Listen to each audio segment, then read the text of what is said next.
माध्यम से राष्ट्रपति तक ज्ञापन को पहुंचाने की बात करी। लखनऊ में भी समाजवादी पार्टी और अन्य पार्टी आज प्रदर्शन करेंगी। देखिए, 144 सांसदों का निलंबन नहीं है, ये देश में संसदीय प्रणाली की और लोकतंत्र की हत्या का मामला है। जिस प्रकार से एक सवाल पूछने को लेकर के भारतीय जनता पार्टी ने सांसदों को निलंबित किया है, ये अपने आप में अभूतपूर्व है, डिक्टेटरशिप की आहट है। इसका मुखालफत अगर आज की डेट में जनता के बीच में नहीं होगा तो आने वाली पीढ़ियां हमें माफ नहीं करेंगी।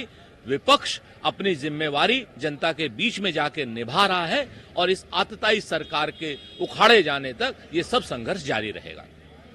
जाति की राजनीति करी जा रही है, मिमिक्री वाला जो रो था उसके ऊपर उनका बयान है कि किसी एक व्यक्ति की भी, उसके बाद धर्म को ले आया गया, फिर जाति को ले आया गया और फिर मुकदमों की बातें हो रही है। भारतीय जनता पार्टी के छोटे लोग जो दुर्भाग्य से बड़े पद पर बैठ गए हैं, वो अपनी और सिर्फ अपनी उपयोगिता को मोदी जी के सामने साबित करने के लिए धर्म और जाति का उपयोग कर रहे हैं, जो भारतीय जनता पार्टी का एजेंडा है।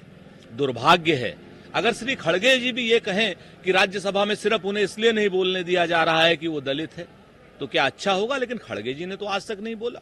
खड़गे जी ने तो आज तक नहीं बोला कि कैसे उनके माता पिता की हत्या कर दी गई थी, कैसे वो 6 महीने जंगल में छुपे रहे थे तब बचे थे।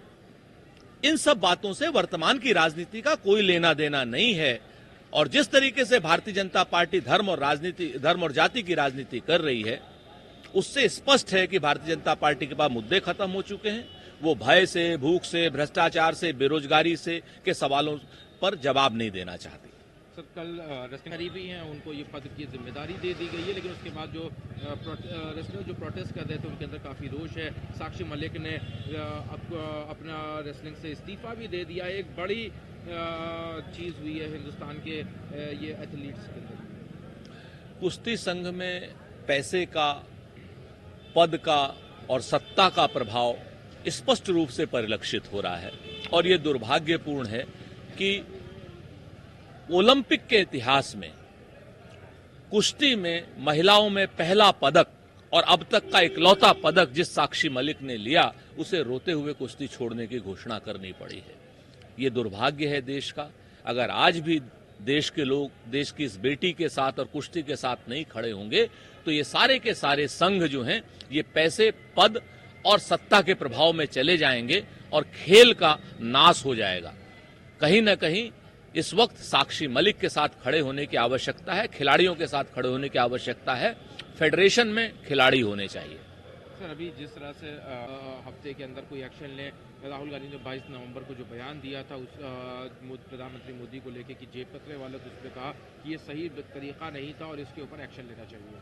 हम कोर्ट का सम्मान करते हैं, संविधान का सम्मान करते हैं और कोर्ट के किसी भी निर्णय को और कोर्ट के किसी भी आदेश को कानूनी रूप से पूरी तरह पालन करेंगे। हम अपने वकीलों के माध्यम से उन पर जवाब दाखिल करेंगे।